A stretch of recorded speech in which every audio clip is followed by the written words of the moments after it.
आप पवित्र शास्त्र बाइबल पढ़ें तो आप उसमें एक अद्भुत चीज पाएंगे, एक विषय।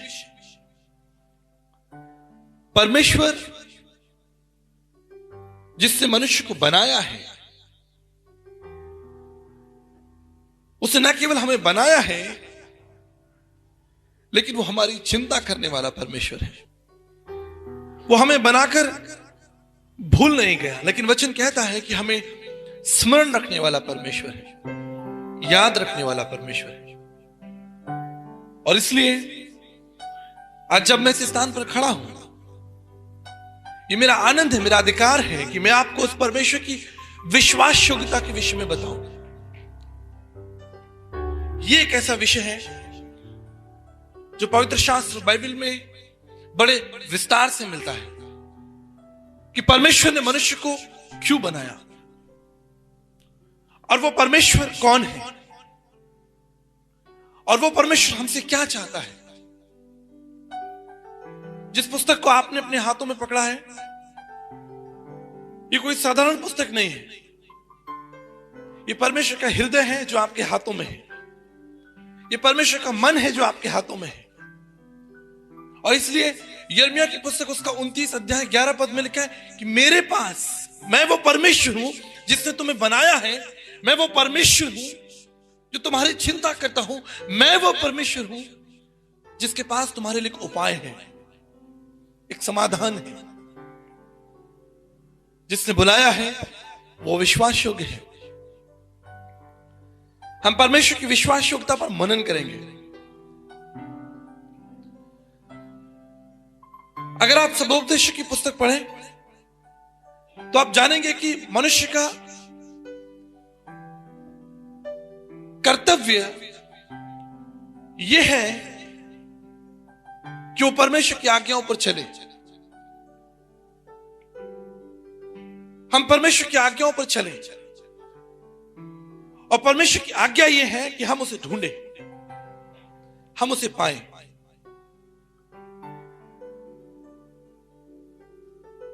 जिस परमेश्वर की हम बात कर रहे हैं, जिस परमेश्वर के हम गीत गा रहे हैं, जिस परमेश्वर की हम आराधना कर रहे हैं, वो कौन है और कहां है। अगर आप पवित्र शास्त्र बाइबल यूहन्ना की इंजील उसका 4 अध्याय और 24-25 पढ़े, वहां लिखा है परमेश्वर तो आत्मा है। चूंकि परमेश्वर आत्मा है, कोई उसे नहीं जान सकता। हम उसे देख नहीं सकते, हम उसे स्पर्श नहीं कर सकते। परमेश्वर तो आत्मा है, मनुष्य उसको नहीं जानता। यही तो भारतीय दर्शन शास्त्र में प्रार्थना की गई थी, नैति नैति के ना पी जाना। हम भक्ति तो कर रहे हैं, गीत तो गा रहे हैं, यात्राएं तो कर रहे हैं, पहाड़ों पर चढ़ रहे हैं, जल धाराओं में हम स्नान कर रहे हैं। उस परमेश्वर को हर जगह हम ढूंढ रहे हैं, लेकिन परमेश्वर कहां है? परमेश्वर तो आत्मा है। ये भेद कैसे सुलझेगा? और परमेश्वर यही चाहता है कि उसके भक्त उसे ढूंढे और उसे पाए। अगर आप इब्रानियों की पत्री उसका 10 अध्याय और उसके 5 पद को पढ़ेंगे, एक विशेष बात वहां लिखी है। वो लिखा है let us prepare a body, एक देह तैयार की जाए। इब्रानियों उसका 10 अध्याय 5 पद में लिखा है एक देह तैयार की जाए, एक शरीर तैयार किया जाए, ताकि परमेश्वर जो अज्ञात है, जो आत्मा है, वो शरीर में इस संसार में जाए। मैं आपको यकीन दिलाता हूं कि मैंने अपने जीवन काल में जितने शास्त्रों का अध्ययन किया, ऐसा कभी नहीं लिखा, कहीं नहीं मिला कि परमेश्वर मनुष्य बनकर संसार में आया। नील आर्मस्ट्रॉन्ग संसार के पहले व्यक्ति जो चांद पर गए, जब उनकी चांद की यात्रा समाप्त हुई और वो वापस पृथ्वी पर लौटे, एक बड़ा समारोह हुआ। देश और दुनिया से लोग इकट्ठे हुए और एक ही सवाल था, एक ही जिज्ञासा थी। नील, तुम संसार के पहले व्यक्ति हो, जो चंद्रमा पर चले हो। तुम संसार के पहले व्यक्ति हो जिसने चांद पर कदम रखा है। हमें चांद के विषय में कुछ बताओ। आपका चांद पर अनुभव कैसा रहा?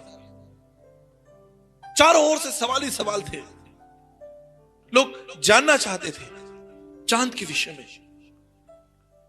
आपको पता है नील आर्मस्ट्रॉन्ग ने क्या कहा? उसने कहा मनुष्य का चांद पर पहुंचना कोई बड़ी बात नहीं। मनुष्य का चांद पर पहुंचना कोई बड़ी बात नहीं। बड़ी बात यह है कि चांद को बनाने वाला परमेश्वर हमारे बीच में रहा था। हम उस परमेश्वर के विषय में बात करेंगे जिसने चांद को बनाया है, जिसने संसार को बनाया है। Let us talk about the God who created heavens and earth. अज्ञात परमेश्वर वो चाहता है कि लोग उसे जाने। आज 2000 साल पहले मनुष्य की सबसे बड़ी अभिलाषा, सबसे बड़ी प्रार्थना,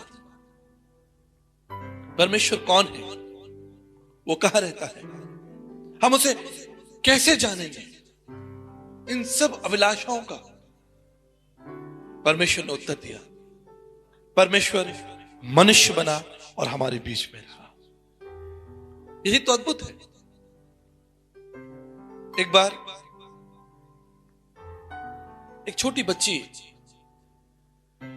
अपने घर के आंगन में एक गीत गुनगुना रही थी और उसी गीत पर, जिसे वो गुनगुना रही थी, उसी गीत पर वो नाच रही थी। वो गीत था मेरा लाल दुपट्टा मलमल का। किसी ने उससे पूछा कि बेटी तू बहुत अच्छा गाती है और बहुत अच्छा नाचती है, लेकिन एक बात बता, तेरा लाल दुपट्टा तो है ही नहीं। तू गाना तो गा रही है लेकिन तेरे पास लाल दुपट्टा नहीं है। शर्मा गए, कमरे में अंदर भाग गए। मेरे प्रियो, हम परमेश्वर की बात कर रहे हैं, हम धार्मिकता की बात कर रहे हैं। परमेश्वर कहां है? संत तुलसीदास जी ने कहा था, बिन जाने प्रीत ना होई। जिसको तुम नहीं जानते तुम मुझसे प्रेम नहीं कर सकते। आराधना क्या है? भक्ति क्या है? आराधना परमेश्वर से प्रेम रखना है। और मनुष्य परमेश्वर की आराधना तब तक नहीं कर सकता जब तक वो उसे ना जाने। इसलिए जब प्रभु यीशु मसीह संसार में आए और उस शाम लगभग तीसरे पहर उस स्त्री के साथ कुएं पर थे, उसे कहा कि मेरे भक्त, मेरे शिष्य आत्मा और सच्चाई से परमेश्वर की आराधना करेंगे। आत्मा और सच्चाई से, अर्थात परमेश्वर को जानकर, उस परमेश्वर को जानकर परमेश्वर की आराधना। परमेश्वर विश्वास योग्य है और उसने आपको बुलाया है ताकि आप उसको और जाने, प्रतिदिन जाने। मैं पिछले कई वर्षों से इस पुस्तक को पढ़ रहा हूं, प्रत्येक दिन कई घंटे। लेकिन मैं आपको यकीन दिलाना चाहता हूं, अभी तो केवल एक आरंभ है, एक शुरुआत है उस परमेश्वर को जानने का। अभी एक छोटी कोशिश है उसको और निकटता से। पौलुस कहता है अभी तो हम उसकी बात कर रहे हैं, लेकिन एक समय आएगा जब हम उसके आमने सामने होंगे। कितना अद्भुत मंजर होगा, कितना अद्भुत दृश्य होगा। सृजनहार परमेश्वर जिस संसार को बनाया है, आप उसके सामने होंगे और वो आपको गले लगाएगा, आपके आंसुओं को पोंछेगा। परमेश्वर अद्भुत है, विराट अगम्य आदित्य है, उसके समक्ष कोई नहीं। क्या उसके तुल्य कोई है? मैंने संसार देखा है, मैं संसार के कई देशों में गया हूं, कई घंटों की यात्रा करनी पड़ती है, तब आप एक देश से दूसरे देश पहुंच जाते हैं। आपको 16 घंटे यात्रा करनी होती है, आप न्यूजीलैंड पहुंच जाते हैं। आपको 12 घंटे यात्रा करनी होती है, आप अमेरिका पहुंच जाते हैं। आपको 8-9 घंटे यात्रा करनी है, आप इंग्लैंड पहुंचते हैं। यकीन मानिए, हम एक बहुत बड़े ग्रह पर रहते हैं जिसे हम पृथ्वी कहते हैं। एक बहुत बड़ा ग्रह। किसने इसको बनाया है? किसने इसको बनाया है? अभी जब मुझे फूल दिए गए, मैंने उन्हें बड़े ध्यान से देखा। बड़े अद्भुत है। आप देखिए, इनके रंगों को देखिए, इनकी कला को देखिए। कौन है जिसने इसमें रंग भरा है? कौन है जिसने इन फूलों को जीवन दिया है? ठीक मेरे पीछे यहां पर प्लास्टिक के फूल हैं और यहां पर अभी वो गुलदस्ता था। दोनों में एक अंतर है। ये एक कोशिश है, लेकिन वो सच्चाई है। परमेश्वर जीवन देने वाला परमेश्वर है। The God who gives you life, उसने आपको जीवन दिया है। उसने आपके अंदर अपना प्राण डाला है ताकि आप उसे और निकटता से जाने। एक बच्चा अपनी मां को पहचानता है। आप जानते क्यों? कभी देखिएगा, जब आप एक मां जो अपने छोटे बच्चे को लेकर खड़ी है और कोई अनजान व्यक्ति उस बच्चे को लेने का प्रयास करे, बच्चा नहीं जाता, रोता है, वो नहीं जाना चाहता। मेरे पास 2 बेटियां हैं। क्यों नहीं जाना चाहता? क्योंकि वो अपनी मां को पहचानता है। वो जानता है कि ये है जिसने मुझे जीवन दिया है। यही है जो मेरी सुरक्षा करती है। यही है जो मेरे लिए प्रबंध करती है। मनुष्य की सबसे बड़ी आवश्यकता क्या है? अपने सृजनहार, अपने प्रबंधकर्ता परमेश्वर को और व्यक्तिगत रीति से जाने, गहराई से जाने। जिसने संसार को बनाया है उसे आप और गहराई से जाने। हम पृथ्वी की बात कर रहे थे। ये अद्भुत है, जिस पृथ्वी पर आप चलते हैं, जिस पृथ्वी पर आप दौड़ते हैं और जहां तक आप देखते हैं ये बड़ी भव्य और सुंदर है। इस पे हजारों टन पानी है। अद्भुत है। Charlie Duke, an American scientist, 1972 में अपोलो मिशन के द्वारा जब उन्हें चांद पर भेजा गया, जब वो अपने शटल से बाहर आए और उन्होंने चांद पर कदम रखा, उन्होंने चारों तरफ देखा। अद्भुत था। अचानक उनकी नजर एक विशेष परिस्थिति पर गई। उन्होंने देखा और अपने हाथों को खड़ा किया और कहा, यह अद्भुत है। जानते वो क्या था? वो था, ये पृथ्वी हवा में खड़ी है। 6 के आगे आपको 24 जीरो लगाने पड़ेंगे। ये पृथ्वी का वजन है। इतनी तो आपको गिनती भी नहीं आती, और इतनी बड़ी पृथ्वी को उसने हवा में खड़ा किया है। चार्ली ड्यूक ने कहा, यह केवल परमेश्वर कर सकता है। अद्भुत है।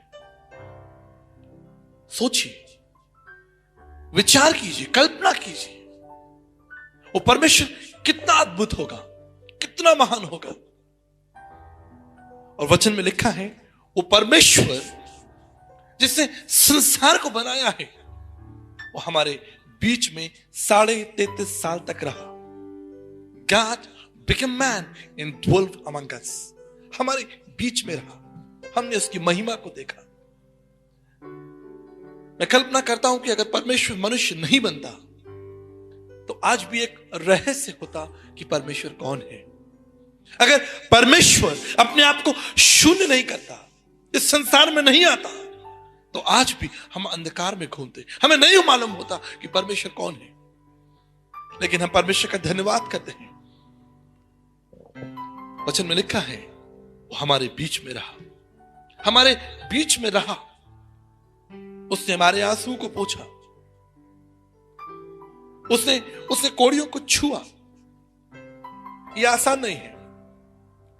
मैं आपको विश्वास दिलाता हूं, इवन आज भी यह कठिन होगा कि हम किसी कोड़ी को छुएं।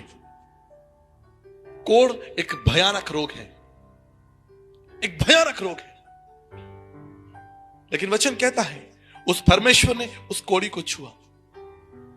मैं आपको इसके विषय में एक अध्ययन कराना चाहता हूं। अगर आप यशायाह की पुस्तक उसका 6वां अध्याय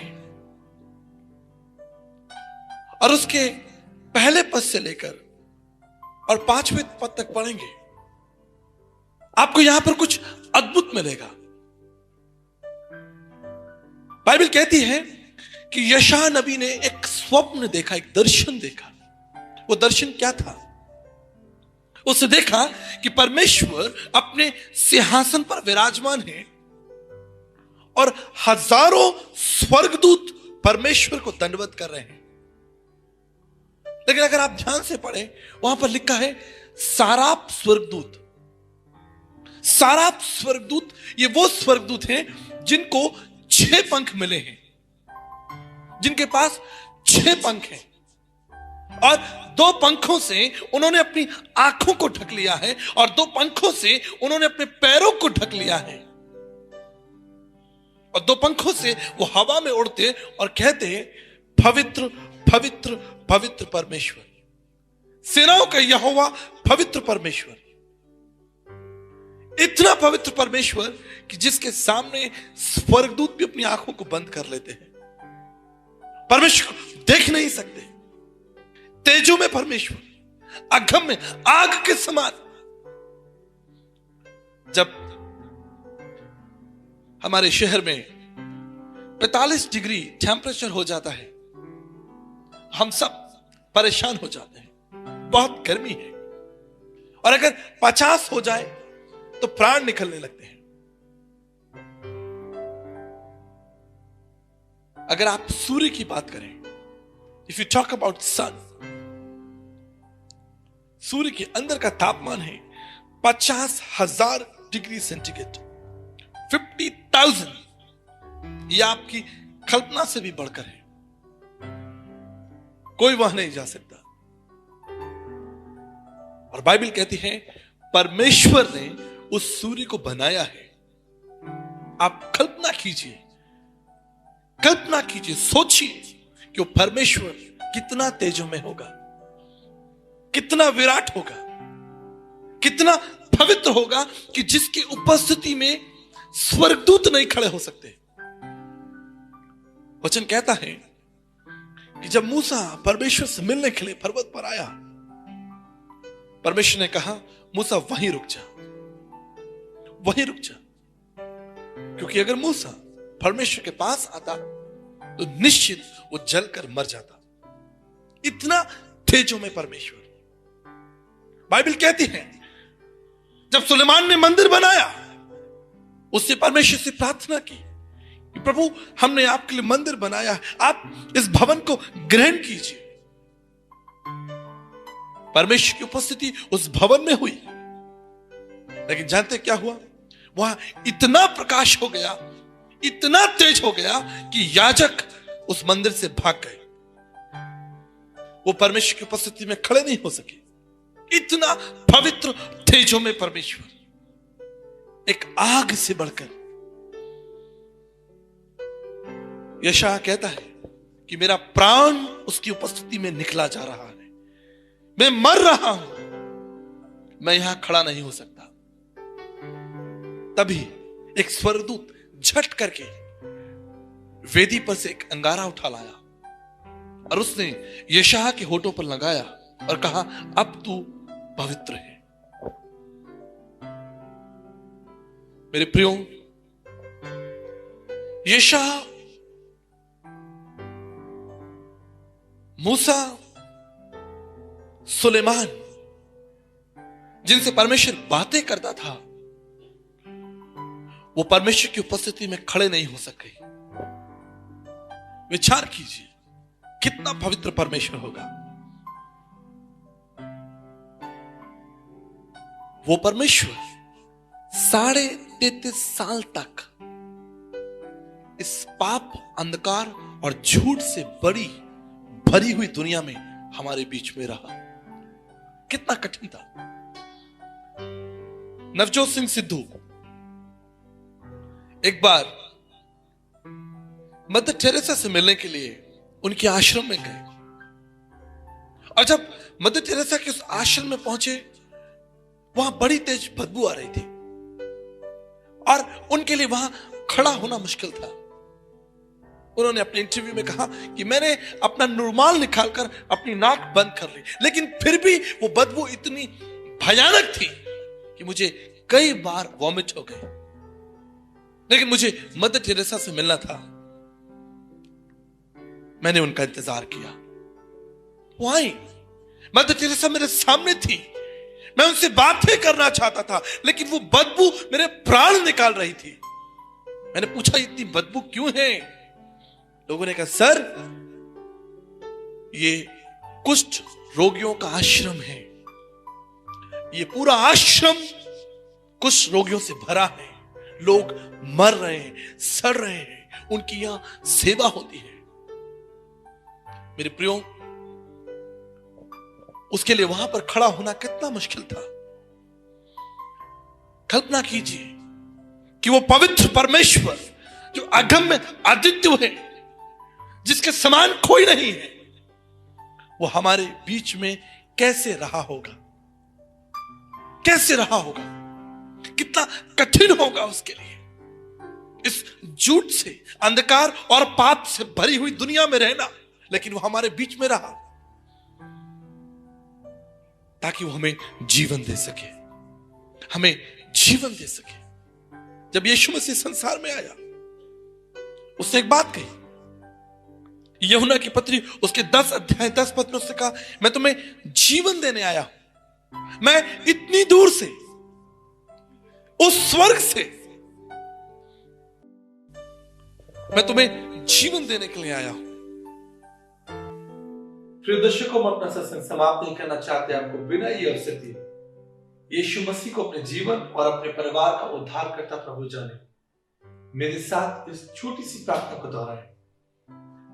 प्रभु यीशु, मैं आपके महान प्रेम और बलिदान के लिए आपका धन्यवाद करता हूं। अपनी प्रतिज्ञा के अनुसार मेरे जीवन में आए, मेरी सहायता करें। इस प्रार्थना को मैं प्रभु यीशु मसीह के नाम से मांगता हूं, आमीन। प्रिय दर्शकों, हम धन्यवाद देना चाहते हैं इस समय जब आप यीशु सत्संग कार्यक्रम को टीवी पर देख रहे हैं। मिस्टर आरसी सिंह और उनके परिवार ने इस कार्यक्रम को आप तक पहुंचने में हमारी सहायता की है। हम ब्रदर आरसी सिंह और उनके पूरे परिवार को प्रभु यीशु मसीह के नाम से ब्लेस करते हैं और प्रार्थना करते हैं कि प्रभु का अनुग्रह और प्रभु का प्रबंध इस परिवार पर हमेशा बना रहे। हम इस परिवार को प्रभु यीशु मसीह के हाथों में समर्पित करते हैं। साथ ही प्रार्थना करते हैं हमारे तमाम दर्शकों के लिए। अगर आपकी कोई प्रार्थना का विषय आप हमें जरूर लिखें, हमें ईमेल करें या हमें फोन करें। हमें आपके लिए प्रार्थना करने में बहुत खुशी होगी। हम प्रार्थना करना चाहते हैं हमारे देश के नौजवानों के लिए, परिवारों के लिए और विशेष रूप से बीमारों के लिए। हमारा प्रभु हमारा सृजनहार परमेश्वर है और हमारी चिंता करता है।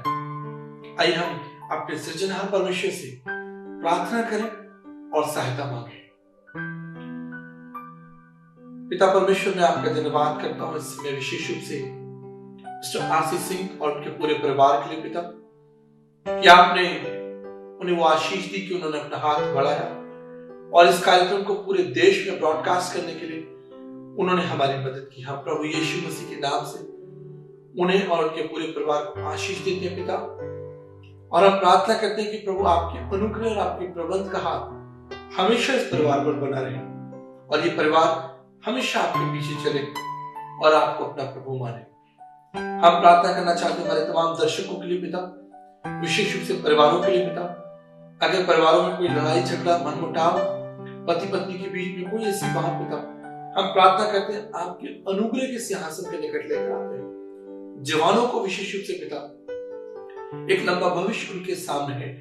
आप उनके सृजनहार परमेश्वर, उनके मित्र बनकर उनके साथ साथ चले। हम प्रार्थना करना चाहते हैं तमाम लोग वो जो बेरोजगार हैं या जिनकी नौकरी और बिजनेस में कोई उतार चढ़ाव है, प्रभु जी आप अपने धर्म में दाहिने हाथ से उन लोगों को संभालें। हम प्रार्थना करना चाहते हैं प्रभु जी हमारे देश पर आपकी शांति और आशीष हो। हम प्रार्थना करना चाहते हैं प्रभु जी तमाम वो लोग जो बीमार हैं प्रभु जी, अस्पतालों में हैं, आप अपनी चंगाई और अनुग्रह का, अपनी दया, अपनी तरस का हाथ रखें और लोगों को शिफा दे प्रभु जी। हमारे देश के प्रधानमंत्री, सारे चीफ मिनिस्टर्स, कैबिनेट मिनिस्टर्स और तमाम वो लोग जो इस देश की सेवा कर रहे हैं, उन पर, उनके परिवारों पर आपकी शांति और आशीष हो। धन्यवाद के साथ इस प्रार्थना को प्रभु यीशु मसीह के नाम से मांगते हैं, आमीन। प्रिय दर्शकों, हम धन्यवाद देना चाहते हैं यीशु सत्संग कार्यक्रम के साथ बने रहने के लिए। अगर आप हमारे कार्यक्रम को स्पॉन्सर करना चाहते हैं, हमारी सेवा को ब्लेस करना चाहते हैं, पार्टनरशिप करना चाहते हैं, आप जरूर हमें लिखें। हमें विश्वास है कि आपका सहयोग और हमारा परिश्रम इस देश के लिए एक बहुत बड़ी आशीष लेकर आएगा और एक दिन भारत देश प्रभु यीशु मसीह के महान प्रेम और बलिदान को जानेगा। तब तक जय यीशु, जय भारत। प्रभु आपको आशीष दे। God bless.